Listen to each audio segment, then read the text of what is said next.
आज के मुख्य समाचार। मंत्री जगत सिंह नेगी ने राहत कार्यों को लेकर दिया बयान। हर्षवर्धन चौहान ने दिल्ली बैठक को लेकर दी प्रतिक्रिया। जिला परिषद की बैठक स्थगित।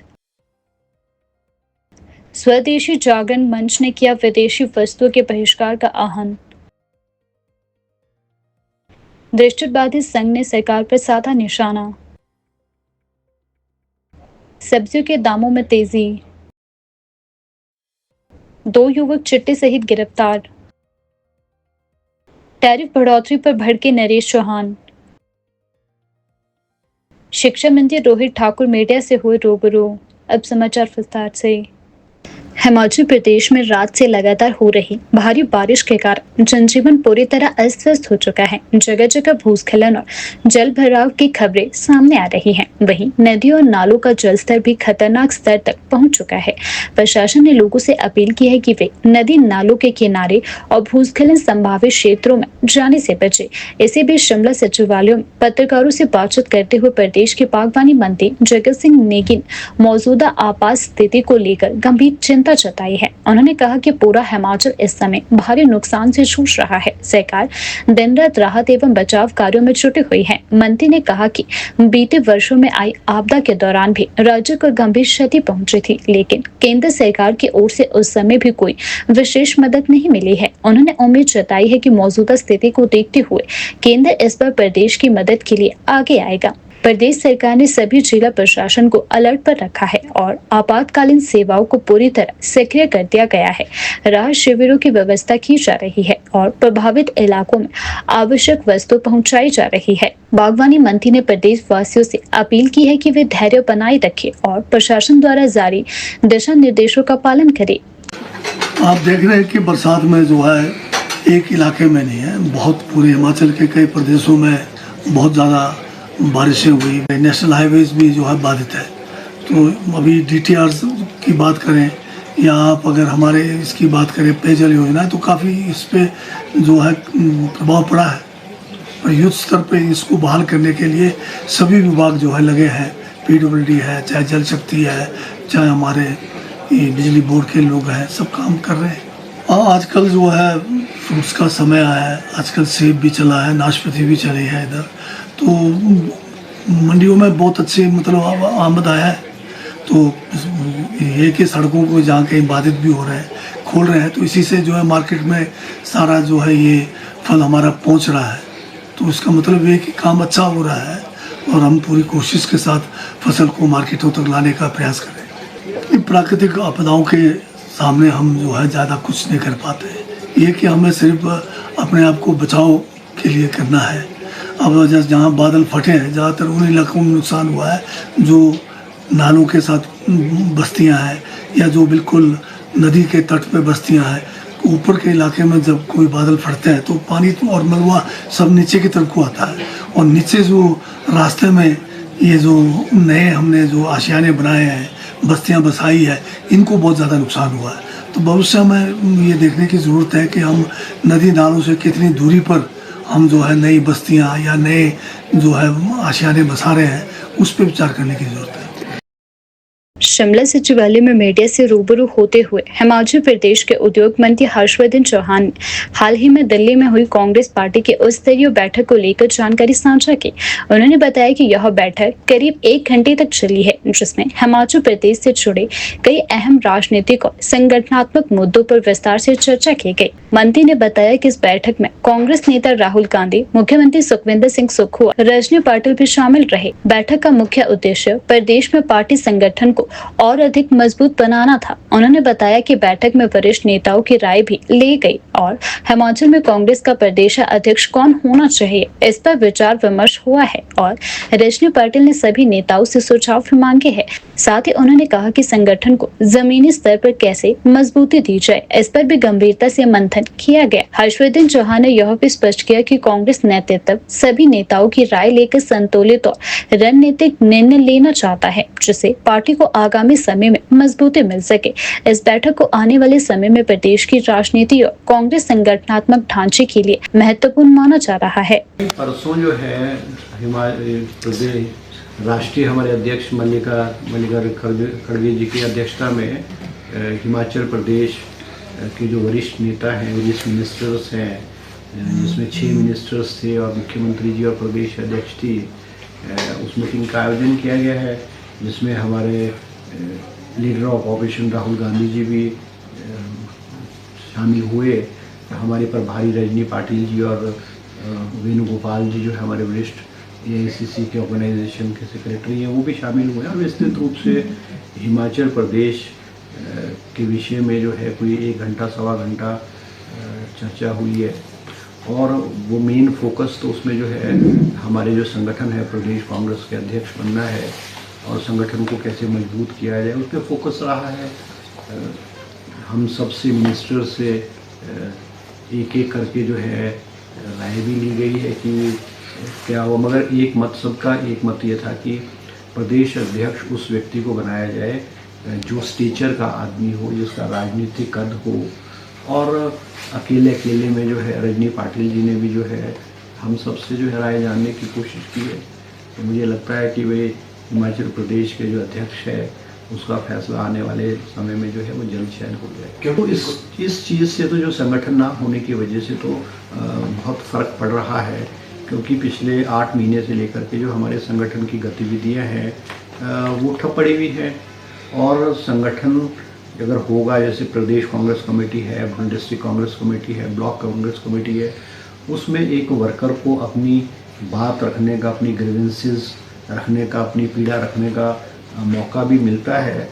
और वर्कर्स में और सरकार के बीच में जो है एक संगठन जो है एक पुल का रूप से काम करता है। बातों का आदान प्रदान और बहुत सारी चीज़ों का समाधान संगठन के माध्यम से होता है, तो ये बहुत आवश्यक है। और इस विषय पे मुख्यमंत्री जी ने भी जो है वो हाईकमांड को अवगत कराया और सभी मंत्रियों ने कहा है कि जल्द से जल्द जो है प्रदेश अध्यक्ष की जो है नियुक्ति की जाए, ताकि सारी चीज़ें जो हैं वो ठीक ढंग से चले और सरकार और संगठन के बीच में भी जो है वो तालमेल होना बहुत ज़रूरी है।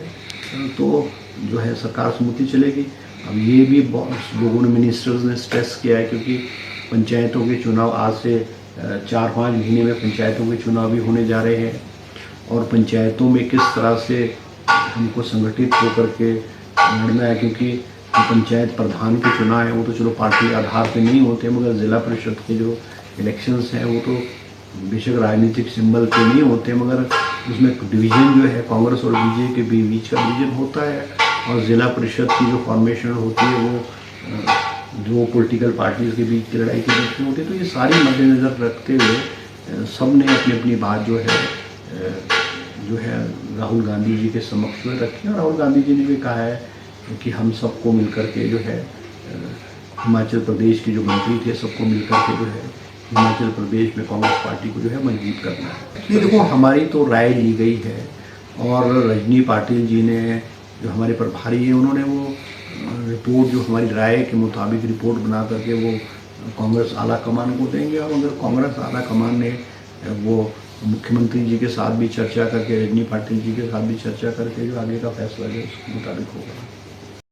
कांगड़ा जिले के रामचौक क्षेत्र में नशे के खिलाफ चलाए जा रहे अभियान के तहत पुलिस को एक बड़ी सफलता हाथ लगी है। स्थानीय पुलिस ने राजकीय प्राथमिक पाठशाला के पास 2 युवकों को 10.32 ग्राम चिट्टा हेरोइन के साथ गिरफ्तार किया है। दोनों आरोपी पहले भी नशीले पदार्थों के मामलों में संलिप्त पाए जा चुके हैं। पुलिस द्वारा पकड़े गए आरोपियों की पहचान अमित मल्होत्रा और अक्षय कुमार के रूप में हुई है।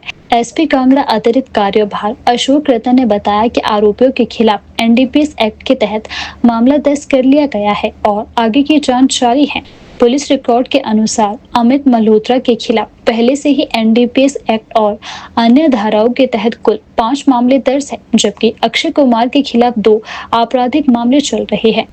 एसपी अशोक रतन ने कहा कि नशे के सौदागरों के खिलाफ पुलिस का अभियान लगातार जारी है। जो भी नशे के कारोबार में संलिप्त पाया जाएगा उसके खिलाफ सख्त कार्यवाही की जाएगी। पुलिस ने बरामद नशीले पदार्थ को कब्जे में लेकर फोरेंसिक जांच के लिए भेज दिया है। साथ ही यह भी पता लगाया जा रहा है कि आरोपी इस चिट्टे की सप्लाई कहां से कर रहे थे और इसका नेटवर्क किन किन तक फैला हुआ था।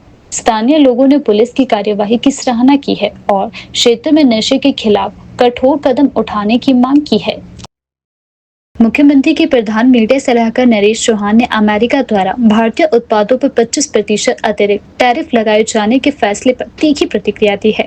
उन्होंने इसे भारत के हितों पर सीधा हमला बताया है और प्रधानमंत्री नरेंद्र मोदी की इस मुद्दे पर चुप्पी पर गंभीर सवाल भी उठाए हैं। नरेश चौहान ने कहा कि भारत ने अमेरिका के टैरिफ युद्ध को लेकर हमेशा संतुलित नीति अपनाई है, लेकिन इस पर जिस तरह से अमेरिका ने एक तरफा और तर्कहीन निर्णय लिया है वह दुर्भाग्यपूर्ण है। उन्होंने कहा कि अब यह बताना जरूरी है कि ट्रंप जैसे पुराने दोस्त का रवैया अचानक क्यों बदला गया। क्या मोदी सरकार की विदेश नीति में कुछ गड़बड़ है? उन्होंने यह भी कहा कि विदेश मंत्रालय की ओर से इस निर्णय को अनुचित करार देना एक सही कदम है, लेकिन केवल बयानबाजी से बात नहीं बनेगी। अब देश की जनता को जवाब चाहिए कि ट्रंप से दोस्ती थी या नहीं, यदि थी तो आज यह नौबत क्यों आई है। यह सवाल नरेश चौहान के द्वारा उठाया गया है। नरेश चौहान ने यह भी बताया कि टैरिफ बढ़ोतरी का सीधा असर हिमाचल प्रदेश के सेब उत्पादकों पर पड़ेगा। उन्होंने कहा कि पहले इम्पोर्ट ड्यूटी 75% थी, जिसे प्रधानमंत्री मोदी के अमेरिका दौरे के बाद घटाकर 50% कर दिया गया। इसके चलते अमेरिकी सेब भारत में सस्ते दामों पर आ रहे हैं और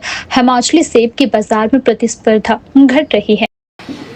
देखिए, ये अपने आप में एक बहुत गंभीर विषय है। जिस प्रकार से पहले दौर में अमेरिका के राष्ट्रपति जी ने, डोनाल्ड ट्रंप साहब ने हमारे ऊपर 25% की बात कही थी, जो 7 तारीख से आज लागू हुआ, और अगली कल जो बात कही गई है कि और 25% आपके ऊपर जो है टैरिफ लगेगा, जो 27 अगस्त से जो है लागू माना जाएगा।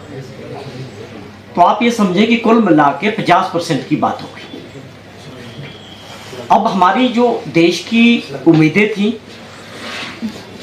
कि जब हम बात करेंगे अमेरिका के राष्ट्रपति जी के साथ और हमारे देश के प्रधानमंत्री जी के जिस प्रकार के संबंध थे, चाहे आप डोनाल्ड ट्रंप साहब की पहली टेन्योर की बात करें या अभी की बात करें, आप सभी के जहन में ये बात है, पूरी दुनिया ने देखा कि मोदी जी ने उनको हिंदुस्तान में बुला के गुजरात के अंदर किस प्रकार का स्वागत किया गया और एक पूरी दुनिया को मैसेज दिया गया कि अमेरिका के राष्ट्रपति और नरेंद्र मोदी जी बहुत अच्छे मित्र हैं। तो लोगों ने यही एक माना हुआ था पिछले 7-8 सालों से कि हमारा अमेरिका जो है, हम अमेरिका के साथ एक दोस्त नेशन हैं। उसके बाद हमारी उम्मीदें थी कि हमारे ऊपर तो टैरिफ जो है 10% से ऊपर नहीं लगना चाहिए था। हम ये उम्मीद रख रहे थे कि इस वक्त रिश्ते इतने मजबूत होने चाहिए थे, अमेरिका और इंडिया के बीच जो है, जो ट्रेड है, वो उस सीमा तक पहुंचना चाहिए था जहां अमेरिका को भी फायदा होता और निश्चित तौर पे जो है हमारे देश को भी फायदा होता। लेकिन परिस्थितियां उसके विपरीत हैं। अब ये अपने आप में बड़ा प्रश्न चिन्ह है। ये संभावित तौर पे ये मुद्दा जो है राष्ट्र से जुड़ा हुआ है कि ऐसा क्यों, और वो भी तब जब वो सीधे तौर पे थ्रेट कर रहे हैं कि 25% पहले लगाया, फिर थ्रेट करके बोल रहे हैं कि अगर फिर भी तुम बाज नहीं आए तो मैं इसको और भी बढ़ाऊंगा। अब अपने आप में ये मुद्दा बहुत गंभीर हो चुका है। देश के माननीय प्रधानमंत्री जी को अब देश को एड्रेस करना चाहिए और बताना चाहिए। मैं तो ये भी कहता हूँ, वो पुरानी बातें भी उनको बतानी चाहिए कि आप मित्र थे कि नहीं थे, या कोई वो एक अंडरस्टैंडिंग थी दोनों के बीच, केवल अपनी टीआरपी के लिए या अपने अपने देश में इलेक्शंस के लिए, क्योंकि उसकी सच्चाई देश और दुनिया जानना चाहती है। दूसरी बात, देश में पार्लियामेंट सेशन चल रहा है। इससे अच्छा मौका और इससे अच्छा प्लेटफॉर्म देश को एड्रेस करने का और जवाब देने का, अब ये चुप्पी से काम चलने वाला नहीं है कि ये परिस्थिति क्यों बनी, इसके पीछे का कारण क्या है, डोनाल्ड ट्रंप का रवैया एकदम हमारे देश के प्रति कैसे बदल गया। ये सारे प्रश्न है, होने चाहिए और इसका जवाब मिलना चाहिए, और प्रधानमंत्री जी से बेहतर इसका जवाब कोई दे नहीं सकते। दूसरी बात, वो लगातार थ्रेट कर रहे हैं हमको। आप पार्लियामेंट के अंदर बात करें कि देश के कंसर्न है कि और हमारे बहुत सारे मित्र देश हैं जिनके साथ हम व्यापार करते हैं और उसको आगे बढ़ाते हैं, बैठ के बातचीत होती है दोनों देशों के बीच। लेकिन एक तीसरा देश हमारे को थ्रेट करे कि आप अपने मित्रों के साथ, दूसरे देशों के साथ व्यापार नहीं करेंगे, हमारी टर्म्स पे करेंगे। ये अपने आप में बहुत गंभीर विषय है। ये हमको अधिकार है 140 करोड़ लोगों को कि हम अपना व्यापार किस देश के साथ करेंगे, किस टर्म्स पे करेंगे। ये दुर्भाग्यपूर्ण है कि एक राष्ट्र हमको धमकाएगा कि हम तुम्हारे को दबाएंगे तुम हमारी शर्तों पे बिजनेस करोगे दुनिया के साथ। ऐसा पहले कभी नहीं हुआ। हमने पिछले कुछ वीडियोस मैंने भी देखे, उसमें तत्कालीन प्रधानमंत्री श्रीमती इंदिरा गांधी जी ने किस प्रकार अमेरिका के अंदर अपने बात को रखा था मजबूती के साथ कि ये हमारे अपने अधिकार है, इसमें चाहे अमेरिका जैसा देश हो उनका इंटरवेंशन करना कोई लॉजिक वाली बात नहीं है। हम अपने देश के जो हमारे आर्थिक सुरक्षा की दृष्टि से जो फैसले लेते हैं वो एक देश का अपना अधिकार है। वो वीडियोस मैंने भी देखे, लाखों लोगों ने उसको आजकल सोशल मीडिया पे देखा। आप तो जमाने ही नहीं खोल रहे, आप कुछ बोल ही नहीं रहे। इससे क्या हो गया कि देश के अंदर लोगों में और भी बेचैनी होगी कि आप बिजनेस तो बिजनेस की जगह है, उससे लाखों लोगों की नौकरियां जा सकती है, लाखों लोगों का जो ट्रेड हम अमेरिका के साथ हमारे लोग कर रहे होंगे वो खत्म हो सकता है। उसको हमको कैसे प्रोटेक्ट करना है, उस ट्रेड को कहाँ दुनिया में दूसरे देशों के साथ जोड़ना है, जो लोग जो इंडस्ट्रीज जो हमारे इंपोर्टर है एक्सपोर्टर है उनको कैसे प्रोटेक्ट करना है और बेरोजगारी को कैसे इससे बचाया जाए, इस विषय पे खुली चर्चा पार्लियामेंट के अंदर सरकार को करनी चाहिए। दूसरा एक और प्रश्न इसमें बहुत महत्वपूर्ण है, किसका मतलब जब हमारा 4 दिन का युद्ध पाकिस्तान के साथ हुआ था, लगातार डोनाल्ड ट्रंप उस वक्त भी बात करते रहे कि इस युद्ध को मैंने रुकवाया है और उसके पीछे कारण था कि मैंने उनके साथ बोला कि अगर आप लोगों को मेरे से बिजनेस करना है तो आप पहले युद्ध रोको। उसका जवाब प्रधानमंत्री जी ने कभी डिनाई नहीं किया। पार्लियामेंट चल रही है, आप ये बताएं कि डोनाल्ड ट्रंप साहब गलत बोल रहे हैं या सही बोल रहे हैं। देश में असमंजस की स्थिति हो गई, जो लीडरशिप है वो स्ट्रांग होनी चाहिए, वो फेस करे हर बात को, देश को कॉन्फिडेंस में लेके करे कि हाँ ये गलत है या सही है। आप एकदम कमजोर दिख रहे हैं इस वक्त, जो होना नहीं चाहिए। और अमेरिका के साथ भी आपको, चाहे युद्ध के समय की बात थी चाहे आज के समय की बात है, ये हमारी अपनी एक और राय है नागरिक होने के नाते भी कि हमको किसी भी देश के सामने झुकना नहीं चाहिए, मजबूती के साथ अपना पक्ष, अपने देश का पक्ष रखना चाहिए। ये हमारे अपने देश के फैसले, हमको इसकी पूरी आज़ादी होनी चाहिए कि हम रशिया से तेल खरीदेंगे या पेट्रोलियम प्रोडक्ट्स खरीदेंगे या हम यूरोप से कौन सा बिजनेस करेंगे। इसमें दबाव वाली राजनीति जिस तरह से डोनाल्ड ट्रंप अपने दूसरी टेन्योर में कर रहे हैं, उनका एक ही रवैया दिखता है कि वो पूरी दुनिया को जो है बिजनेस के नजरिए से देख रहे हैं और थ्रेट करते जा रहे हैं लगातार। तो मैं समझता हूं कि अगर हम इस वक्त मजबूती से एकजुट होकर इस बात का मुकाबला नहीं करेंगे तो हमारे लिए आने वाले समय में दिक्कतें बढ़ सकती है। 8 अगस्त को प्रस्तावित जिला परिषद की बैठक स्थगित कर दी गई है, जिससे परिषद सदस्यों में नाराजगी है। केलवी से जिला परिषद सदस्य मदन लाल वर्मा ने आरोप लगाया है कि प्रशासन जनता के मुद्दों को गंभीरता से नहीं ले रही है। उन्होंने कहा कि ऊपरी शिमला में सेब सीजन चल रहा है, लेकिन खस्ताहाल सड़कों के कारण किसानों को भारी दिक्कत हो रही है और इस समय बैठक का होना बेहद जरूरी था। मदन वर्मा ने बताया कि बचत भवन में जगह न मिलने से बैठक नहीं हो सकी, जबकि करोड़ों रुपए की लागत से तैयार चुलौंटी जिला परिषद भवन में अब तक एक भी बैठक नहीं हुई है। नवंबर 2024 में मुख्यमंत्री द्वारा उद्घाटन के बावजूद भवन में फर्नीचर तक उपलब्ध नहीं कराया गया। उन्होंने प्रधानमंत्री ग्राम सड़क योजना के 4थे चरण में हो रही देरी पर भी सरकार से गहरा असंतोष जताया है। आज प्रेस वार्ता का जो हमारा मुख्य बिंदु है वो है जिला परिषद की जो बैठकें हैं वो नियमित रूप से ना होना।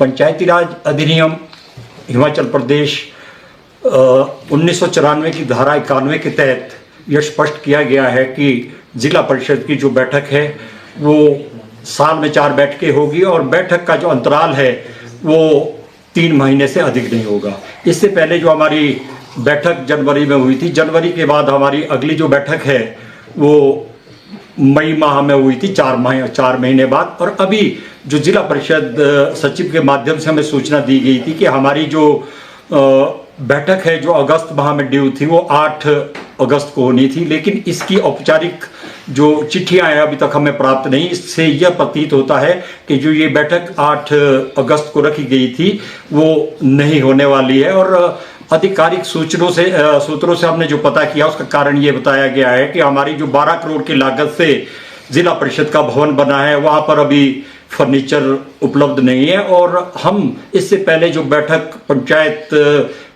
वो इसमें बचत भवन में क्या करते थे उसके लिए जो बुकिंग का जो पत्र जिला सचिव पंचायती राज के माध्यम से गया था वो उसकी अभी तक जो है वो बुकिंग की कंफर्मेशन नहीं आई है। हम जिला परिषद का जो सदन है वो पंचायती राज संस्था का सबसे बड़ा सदन है। इसके माध्यम से हम जहां पंचायत समिति से आई हुई समस्याएं, ग्राम पंचायत से आई हुई समस्याएं, जिला और मंडल के जो अधिकारी आते हैं उनके माध्यम से सरकार तक प्रेषित करते हैं। और इसमें जो मेरा प्रेस वार्ता का मुख्य बिंदु है वो ये है कि हमारी जिला परिषद की बैठकें जो है वो पंचायती राज अधिनियम के अनुरूप होनी चाहिए, जो नहीं हो रही है। और हम इस बैठक में जो मुख्य मुद्दे उठाना चाहते थे, प्रधानमंत्री ग्राम सड़क चरण 4 को लेके जो प्रोसेस हमारे प्रदेश के अंदर चल रहा है उसको गति देने का प्रदेश सरकार से अनुरोध करना चाहते थे। मैं बड़ा आभारी हूँ लोक निर्माण विभाग का कि हमने ठियोग में जिन सड़कों की मैपिंग के लिए अधिशासी अभियंता से आग्रह किया था, उन्होंने उन सभी सड़कों की मैपिंग की। उसके बाद जो है हमारा जो प्रधानमंत्री ग्राम सड़क योजना का मुख्य अभियंता का कार्यालय नगर निगम बिहार में, उन्होंने उसकी तकनीकी स्वीकृति दी और तकनीकी स्वीकृति के पश्चात जो है NREGA national road infrastructure development authority ने भी बहुत सारी सड़कों की जो तकनीकी स्वीकृति दी है। और मैं माननीय सांसद का भी धन्यवाद करना चाहता हूं कि लोक निर्माण विभाग ने जिन सड़कों के लिए वो MP1 फॉर्म उनसे अप्रूवल के लिए भेजे, उन्होंने उन सभी सड़कों की अप्रूवल जो है वो तत्परता के साथ दी। इसके अलावा जो बाकी की औपचारिकताएं हैं, जैसे इसका जो अनुमोदन है कोर नेटवर्क का, वो जिला परिषद के माध्यम से होना था। और लोअर लेवल पंचायत और MP और MLA ने भी अपने जो सजेशन है वो जिला परिषद की बैठक में देने थे, जिसका जो प्राक्कलन है वो लोक निर्माण विभाग की तरफ से अभी तक जिला परिषद के लिए अनुमोदन को प्रस्तुत नहीं किया। और उम्मीद थी कि वो प्राक्कलन जो है इस बैठक में आता और जिला परिषद जो है उसकी अप्रूवल देती, जिसके बाद इसकी जो अप्रूवल है वो स्टेट लेवल स्टैंडिंग कमेटी ने देनी थी और जिसकी अध्यक्षता जो है मुख्य सचिव करते हैं। और मैंने उनसे भी व्यक्तिगत रूप से जाकर पत्राचार करके भी उनसे आग्रह किया था कि ये जो हमारा प्रोग्राम है PMGSY4, जिसके माध्यम से ग्रामीण सड़कें जो है चौक चौबंद होगी, उनको पत्र भी दिया था। और उन्होंने आगे लोक निर्माण विभाग के सचिव को और सचिव ने आगे मुख्य अभियंता लोक निर्माण विभाग को कार्रवाई करने के निर्देश दिए थे। तो इस बैठक से उम्मीद थी कि हम इन सड़कों की जो अप्रूवल है जिला परिषद के माध्यम से भेजते और स्टेट लेवल कमेटी में उसकी अप्रूवल जाके केंद्र सरकार को जाती, क्योंकि ये जो प्रोग्राम है 2024 में भारत सरकार ने लॉन्च किया था और इसमें 250 से अधिक आबादी वाले जो गांव हैं उनको जोड़ने का संकल्प जो है वो केंद्र सरकार ने किया था। स्वदेशी जागरण मंच हिमाचल द्वारा आज शिमला में आयोजित एक प्रेस वार्ता के दौरान प्रांत प्रचार प्रमुख ललित ठाकुर ने देशवासियों से विदेशी वस्तुओं का बहिष्कार करने या स्वदेशी उत्पादों को अपनाने पर जोर दिया है। उन्होंने इसे केवल एक आर्थिक अभियान न बताते हुए सांस्कृतिक और मानसिक स्वतंत्रता का आंदोलन करार दिया है। ललित ठाकुर ने बताया कि हाल ही में प्रधानमंत्री नरेंद्र मोदी ने अपने संबोधन में स्वदेशी अपनाने की आवश्यकता पर बल दिया है। उन्होंने कहा कि यदि भारत की 1.45 अरब संख्या में से हर नागरिक एक स्वदेशी उत्पाद का चयन करे तो यह भारत की अर्थव्यवस्था को नई ऊंचाइयों तक पहुंचा सकता है। प्रेस बयान में मंच ने बताया कि आज देश की स्वदेशी कंपनियां उच्च गुणवत्ता के साथ दैनिक उपयोग के उत्पाद जैसे साबुन, तेल, टूथपेस्ट, कपड़े, जूते और घरेलू उपकरण बाजार में उपलब्ध करवा रही है। आवश्यकता केवल इनके प्रति जनमानस में जागरूकता और स्वीकृति की है। मंच ने यह भी स्पष्ट किया कि आत्मनिर्भर भारत अभियान की सफलता तभी संभव है जब जन जन स्वदेशी को अपनाने का संकल्प ले। उन्होंने युवाओं, महिलाओं और व्यापारिक समुदाय से विशेष रूप से आह्वान किया है कि वे अपने घर, कार्यालय और व्यवसाय में आधिकारिक स्वदेशी उत्पादों का उपयोग करें। प्रांत प्रचार प्रमुख स्वदेशी जागरण मंच स्वावलंबी भारत अभियान। आज मीडिया के सामने आने का मकसद ये है कि जिस प्रकार से देश के अंदर हाल ही में माननीय प्रधानमंत्री जी ने एक भाषण में कहा कि इस देश के अंदर बने हुए प्रोडक्ट्स का यूज करें, जो भारत में निर्मित वस्तु है उनका उपयोग करें। जिस प्रकार से अमेरिका अपनी दादागिरी दिखा रहा है, 25% हमारे ऊपर टैरिफ ठोक के वो अपनी दादागिरी हमारे ऊपर नहीं पूरे वर्ल्ड के ऊपर दिखाना चाह रहा है। तो हमारा कहना ये है कि अगर हमने अपने देश को बचाना है तो अपने देश में निर्मित वस्तु का उपयोग करें और स्वदेशी अपनाएं, देश बचाएं। ये हमारा मुख्य आज का मुद्दा है। हमने देखा हाल ही में जिस तरह से ऑपरेशन सिंदूर हुआ, उसके अंदर हम बॉर्डर एक था, लेकिन लड़ाई हमारी 3 देशों के साथ थी, पाकिस्तान, चाइना और अजरबैजान के साथ लड़ाई थी। तो हम सभी देशवासियों से ये निवेदन करते हैं कि अपने देश में निर्मित वस्तु का उपयोग करें, ताकि इस देश में जो हम प्रोडक्ट्स लेते हैं उनका लाभ बाहर के देशों में ना जाए और हमारा देश एक अर्थव्यवस्था जो है वो एक मजबूत हो पाए। यही हमारा निवेदन है। देशवादी संघ का आंदोलन 692 दिन में प्रवेश कर गया, लेकिन अब तक सरकार की ओर से कोई ठोस कार्यवाही नहीं हुई है। संघ ने जानकारी दी है कि इतने लंबे समय से उन्होंने 14 बार चक्का जाम जैसे बड़े कदम उठाए हैं, लेकिन हर बार सिर्फ मीठे आश्वासन ही मिले हैं। संघ के प्रतिनिधियों ने आरोप लगाया है, चाहे सरकार किसी भी दल की हो, दृष्टिबाधितों की समस्या को गंभीरता से नहीं लिया जा रहा है। उन्होंने कहा कि हमारा कोई बड़ा वोट बैंक नहीं है, शायद इसीलिए हमारी आवाज को लगातार नजरअंदाज किया जा रहा है।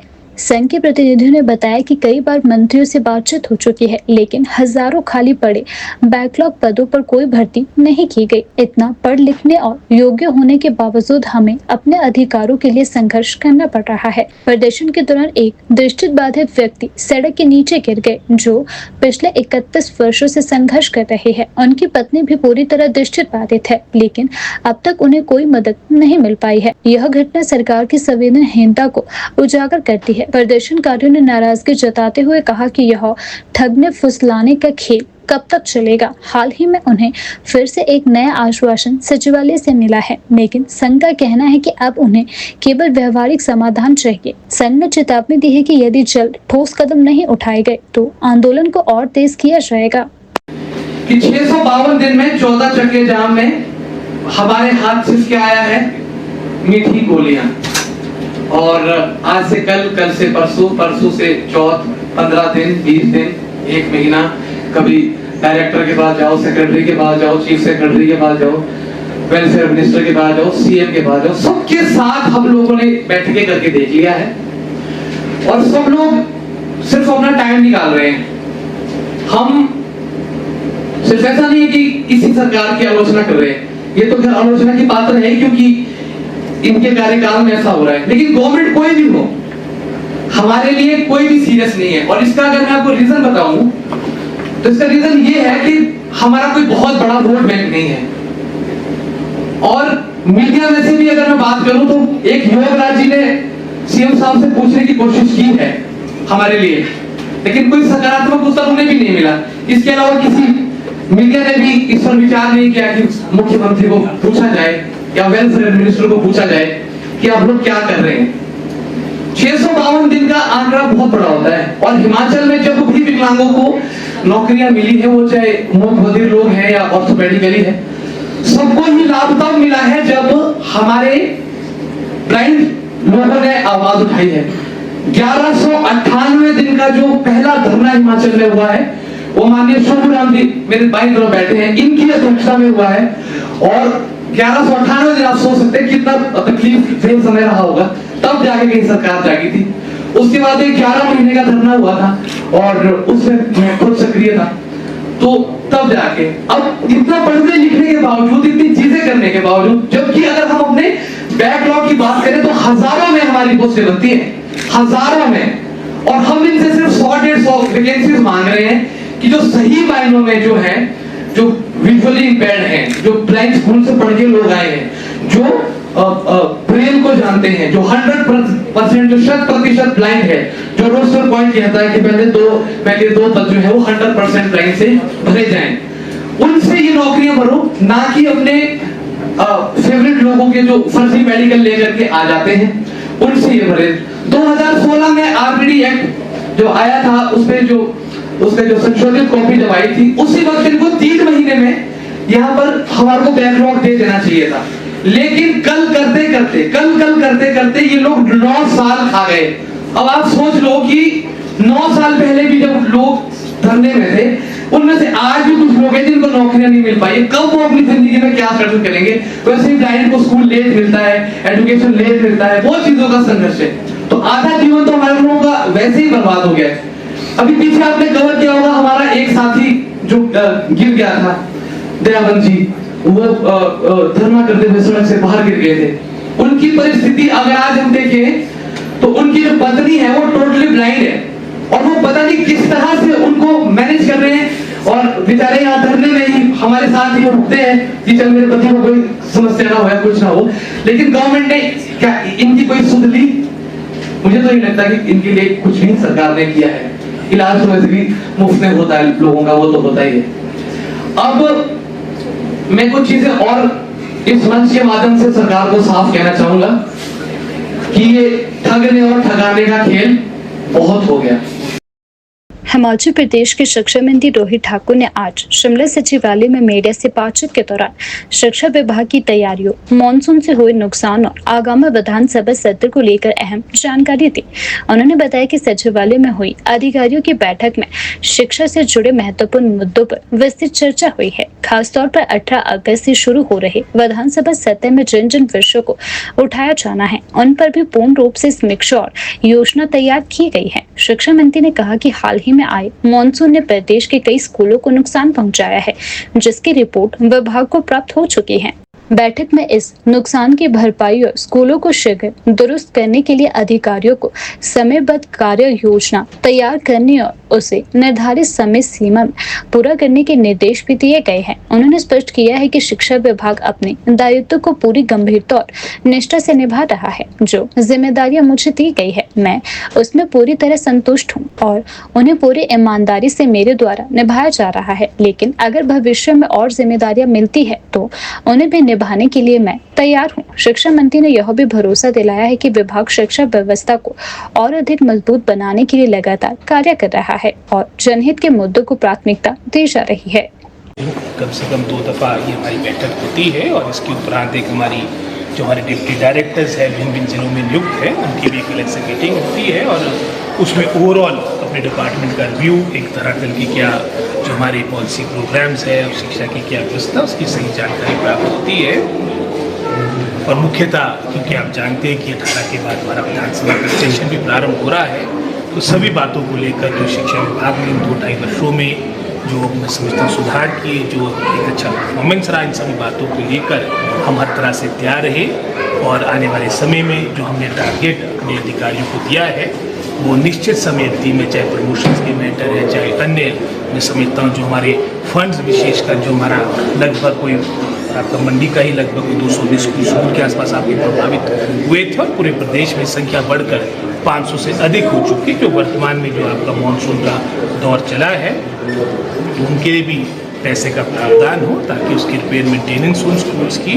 तो इन सभी बातों को लेकर बड़े विस्तार से हमारी बैठक हुई जिसमें शिक्षा सचिव राकेश कमल और अन्य हमारे ड्यूटीज और सभी अधिकारियों ने पार्टिसिपेट किया। जानते हैं कि जहाँ तक कांग्रेस राजमान के आदेश की बात आती है उसको व्यक्तिगत रूप से एक व्यक्ति विशेष में नहीं कोई नहीं मना कर सकता है, लेकिन ये भी एक फैक्ट ऑफ द मैटर है कि सभी मंत्रियों ने ये बात भी आलाकमान के समक्ष रखी कि जो हमारे को रिस्पॉन्सिबिलिटी कांग्रेस हाईकमान ने दी है उसको हम निभाना चाहते हैं, उसमें हम संतुष्ट हैं, लेकिन अगर कोई जिम्मेदारी आलाकमान देती है उसमें हम पीछे भी नहीं हटेंगे। सब एक मंत्री की जो भी पार्टी को लीड करे, जो पार्टी का अध्यक्ष बने वो मैं समझता हूँ कद्दावर नेता हो और मैं समझता हूँ जिसकी पहचान पूरे प्रदेश में हो, जो पूरी पार्टी को एक होकर आगे लेकर चले ताकि आने वाले समय में जो हमने चैलेंजेस फेस करने हैं, जैसे उदाहरण के तौर पर भी पंचायत के इलेक्शन है, हमारे अर्बन लोकल बॉडीज के इलेक्शन है और इमीडिएटली उसके 1-1.5 वर्ष के बाद हमने विधानसभा 27 के इलेक्शन में जाना है, तो निश्चित रूप में हमारे को एक मजबूत अध्यक्ष की आज के समय में आवश्यकता है।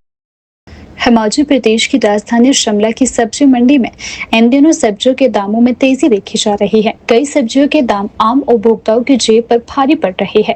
टमाटर 80 रुपए प्रति किलो बिक रहे हैं, वहीं मटर भी 60 रुपए प्रति किलो तक पहुंच चुके हैं। आलू 35 रुपए प्रति किलो, प्याज 30 रुपए प्रति किलो, साथ ही भिंडी, तोरी, बैंगन 40 रुपए प्रति किलो में मिल रही है। वहीं करेला और शिमला मिर्च 60 रुपए प्रति किलो तक पहुँच चुके हैं। बीन्स तो 100 रुपए प्रति किलो में पहुंच चुके हैं। वहीं मशरूम का एक पैकेट 30 रुपए प्रति पैकेट बिक रहा है। स्थानीय आड़तियों के अनुसार मौसम में बदलाव और बाहरी राज्यों से आपूर्ति में कमी के चलते सब्जियों की कीमतों में बढ़ोतरी हो रही है। विशेष रूप से बीन्स, टमाटर और करेले के दाम में पिछले सप्ताह की तुलना में 10 से 20 रुपए प्रति किलो तक का उछाल देखा जा रहा है। ग्राहकों का कहना है कि महंगाई के कारण रसोई का बजट बिगड़ता जा रहा है। वहीं व्यापारी उम्मीद जता रहे हैं कि अगले 2 सप्ताह में नई फसल आने पर दामों में राहत मिल सकती है।